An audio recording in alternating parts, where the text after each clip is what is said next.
हे आहे DS news network. आपण पाहत आहात आपली बातमी आपला आवाज. नमस्कार, मी दिनकर शिंदे. आपण पाहताय DS न्यूज. मित्रांनो, तुमचं मत माझं मत मध्ये आपलं स्वागत. आज एक नवीन आणि खळबळजनक मुद्दा मी आपल्या समोर घेऊन आलोय.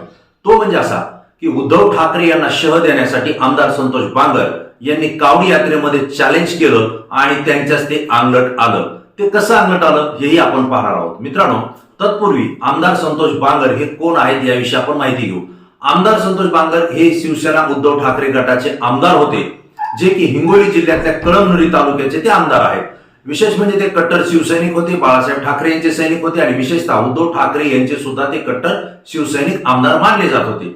ज्यावेळेस एकनाथराव शिंदे गट हा उद्धव ठाकरे यांना सोडून त्यांच्या बाजूला गेला, विशेष म्हणजे तो गुजरातला गेला, गुवाहाटीला गेला, त्याच वेळेस याच संतोष बांगर यांनी आपल्या मतदारसंघामध्ये उद्धव ठाकरे यांचे चाहते, त्यांचे प्रेमी असलेले शिवसैनिकांसह मोठा मोर्चा काढला, रस्त्यावर उतरले आणि यावेळेस मात्र शिवसैनिकांना संबोधित करताना त्यावेळेस ते ढसाढसा रडले. आणि एकच त्यांचं कारण होतं रडण्याचं, ते म्हणजे एकनाथराव शिंदे आणि यांच्यासोबत गेलेल्या आमदारांनी उद्धव ठाकरे आणि शिवसेना यांच्यासोबत गद्दारी करू नये, त्यांनी परत यावं, उद्धव साहेबांची माफी मागावी, उद्धव साहेब त्यांना माफ करतील असंही ते म्हणाले होते. एवढंच नाही तर छत्रपती शिवरायांचा भगवा असेल किंवा हिंदू हृदय सम्राट बाळासाहेब ठाकरे यांचा भगवा असेल, तो स्वाभिमानाने फडकवण्यासाठी एकनाथराव शिंदे गटानं पुन्हा वापस यावं, मातोश्रीची माफी मागावी, उद्धव साहेब त्यांना माफ करतील आणि एक जीवानं एक दिलानं काम करावं असं म्हणत हे संतोष बांगर ढसाढसा रडले होते. ते काय बोलले होते आणि कसे रडले होते तो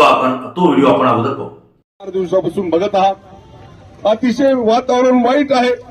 मला सर्व आमदारांना मला कळकळीची विनंती करायची आहे की ध्यानात ठेवा, शिवसेनेने ज्याने गद्दारी केली त्याच्यावरती पुन्हा गुलाल उधळला गेला नाही. म्हणून माझ्या सर्व बांधवांना विनंती आहे की पुन्हा तुम्ही सन्माननीय मुख्यमंत्री आदरणीय उद्धवजी ठाकरे साहेबांकडे तुम्ही या. 100% तुम्हाला साहेब माफ केल्याशिवाय राहणार नाहीत. पण माझ्या छत्रपती शिवरायाचा जो भगवा आहे, माझ्या बाळासाहेबांनी जो भगवा माझ्या खांद्यावरती दिलाय, त्याला आभार ठेवण्याचं काम आपण सर्वजणांनी करावं. ही कळकळीची विनंती तुमच्या माहितीसाठी मी तुम्हाला सर्वजणांना करतो. कारण की अतिशय ज्या पद्धतीने तुम्हाला सांगतो की आपल्यावरती संकट या लोकांनी आणलंय. मित्रांनो, आपण पाहिलं की आमदार संतोष बांगर हे कशा पद्धतीनं रडले, कशा पद्धतीनं त्यांनी भावना व्यक्त केल्या. मात्र आता 2 दिवसापूर्वी शिवसेना पक्षप्रमुख उद्धव ठाकरे यांनी हिंगोलीमध्ये सभा घेतली. त्याचं कारण असं होतं की संतोष बांगर रडल्यानंतर 2 दिवसानंतर पुन्हा ते एकनाथराव शिंदे गटात सहभागी झाले आणि केवळ सहभागी झाले नाही तर त्यांनी एकनाथराव शिंदे गटात गेल्यानंतर उद्धव ठाकरे आणि शिवसेना त्यासोबत आदित्य ठाकरे यांच्यावर सुद्धा घाणाघाती टीका केली. अत्यंत खालच्या स्तराला जाऊन ते उद्धव ठाकरे यांच्याबद्दल बोलले होते. एवढंच नाही तर अनेक वेळा त्यांनी उद्धव ठाकरे आणि शिवसैनिकांना सुद्धा त्या ठिकाणी चॅलेंज केलं होतं. त्यामुळं संतोष बांगर हे चर्चेत आले होते. मित्रांनो, संतोष बांगर तसं पाहिलं तर सातत्यानं चर्चेत येतात. कधी ते अधिकाऱ्यांना मारतात, कधी ते शालेय पोषण आहार करणाऱ्या कर्मचाऱ्याला मारतात. एवढंच नाही तर प्रत्येक वेळी धमकी देणं, दादागिरी करणं हेच त्यांचं या पद्धतीचं काम आहे आणि म्हणून ते सातत्यानं चर्चेत असतात. त्यांना शह देण्यासाठी आणि त्यांना पुन्हा एकदा टक्कर शिवसैनिकांच्या माध्यमातून देण्यासाठी उद्धव ठाकरे यांनी हिंगोलीमध्ये 2 दिवसापूर्वी सभा घेतली आणि या सभेमध्ये त्यांनी सांगितलं की मटकेवाले असतील, 2 नंबरचे धंदे करणारे असतील, ते आज गुरगुर करतायत. विशेष म्हणजे ते बेंडकुळ्या दाखवतायत. अशा बेंडकुळ्या दाखवणाऱ्या गद्दारांना या ठिकाणी आपल्याला आदर घडावं लागेल. जरी बेंडकुळे ते दाखवत असली तर खरी ताकद आणि बळ हे शिवसैनिकांच्या माध्यमातून आज या सभेत माझ्यासोबत आहे असं सुद्धा उद्धव ठाकरे या ठिकाणी बोलले. ज्यावेळेस उद्धव ठाकरे बोलून गेले त्यावेळेस हजारोंचा जनसमुदाय त्या ठिकाणी जमला होता आणि यातच संतोष बांगर यांना मोठा हादरा बसला होता. उद्धव ठाकरे यांना शह देण्यासाठी आणि त्यांना चॅलेंज करण्यासाठी पुन्हा एकदा संतोष बांगर यांनी कावडी यात्रा काढली. वास्तविक पाहता कावडी यात्रा ही त्यांची दरवर्षी होत असते, परंतु श्रावण महिन्यातला जो सोमवार असतो त्या दिवशी ती कावड यात्रा असते आणि योगायोगाने ती कावड यात्रा आली. यावेळी मात्र उद्धव ठाकरे यांना चॅलेंज करावं, आव्हान द्यावं या उद्देशानं संतोष बांगर यांनी आपल्या मतदारसंघातले, जिल्ह्यातले शिवसैनिक आणि भक्तगण, शिवभक्तगण मोठ्या प्रमाणावर त्या ठिकाणी बोलवले, मोठी यात्रा काढली आणि यावेळेस मात्र ते आपला स्वतःवरचा संयम विसरले. त्यांनी उद्धव ठाकरे यांना चॅलेंज केलं आणि एवढंही त्यांनी सांगितलं की आमच्या नादाला लागू नका, कारण हिंदुत्वाची ताकद आहे. जो हिंदुत्वाची बात करेगा, जो भगव्याची बात करेगा वही देश पे राज करेगा असंही त्यांनी त्या ठिकाणी सांगितलं. एवढंच नाही तर या ठिकाणी काल एका नेत्याने येऊन सांगितलं की मी बेंडकुळ्या दाखवतो. अरे ज्याच्यामध्ये बेंडकुळ्या आहेत तोच तर दाखवेल तुमचं काय, असं म्हणून सुद्धा त्यांनी उद्धव ठाकरे यांना चॅलेंज केलं. मित्रांनो, यावेळी मात्र संतोष बांगर यांच्याकडून 2 चुका घडल्या आणि त्या त्यांच्या अंगलट आल्या हे आपल्याला या ठिकाणी सांगायचंय. कारण भावनेच्या भारामध्ये त्यांचा सत्कार कार्यकर्त्याने करत असताना त्यांना तलवार भेट देण्यात आली आणि ही तलवार मॅनातून बाहेर काढून खुल्या पद्धतीनं संतोष बांगर यांनी आपल्या हातामध्ये घेतली आणि संपूर्ण समाजाला त्या ठिकाणी दाखवली. सार्वजनिक ठिकाणी शस्त्र बाळगणे, शस्त्र ओपन करणे हे कायद्यानं गुन्हा आहे आणि तोच आमदार संतोष बांगर यांनी केला.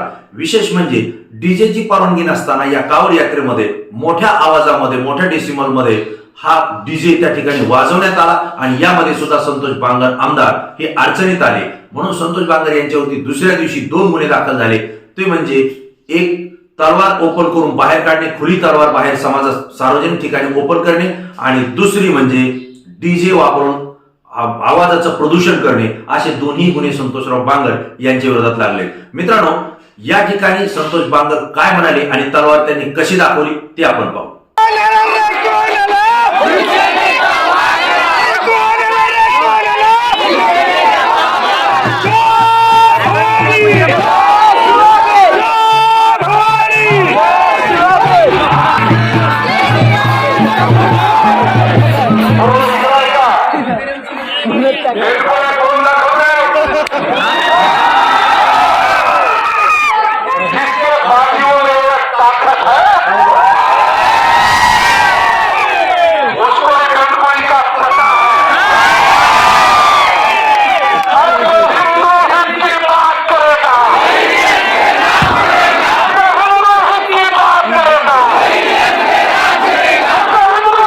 मित्रांनो, आपण पाहिलं की किती गर्विष्ठ पद्धतीनं, किती अहंकाराच्या पद्धतीनं एक आमदार समाजासमोर बोलू शकतो हे चित्र आमदार संतोष बांगर यांच्या माध्यमातून दिसतंय.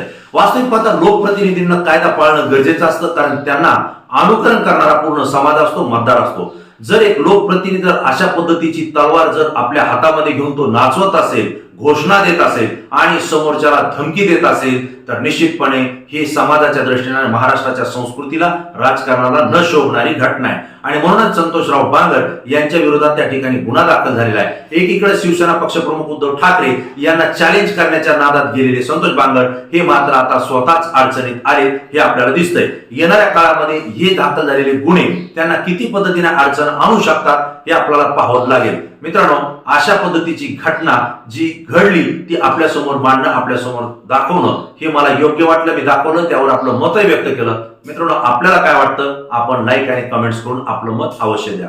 मित्रांनो, तुमचं मत खूप महत्वाचं असतं, कारण तुम्ही ज्या जिल्ह्यात राहता, ज्या गावात राहता, ज्या तालुक्यात राहता तिथले एक प्रतिनिधी म्हणून तुमचं मत देत असता. तुमचे विचार आणि तुमचं मत हे महाराष्ट्रातल्या अनेक जणांना पटतं, आवडतं आणि म्हणून तुमच्या मताला सुद्धा ते लाईक आणि कमेंट्स करत असतात. मित्रांनो, पुन्हा एकदा विनंती, आपण आपलं मत कमेंट्स बॉक्समध्ये निश्चित द्या. पुन्हा एक नवीन विषय, नवीन मुद्दा घेऊन आपल्या समोर येईल. तोपर्यंत धन्यवाद.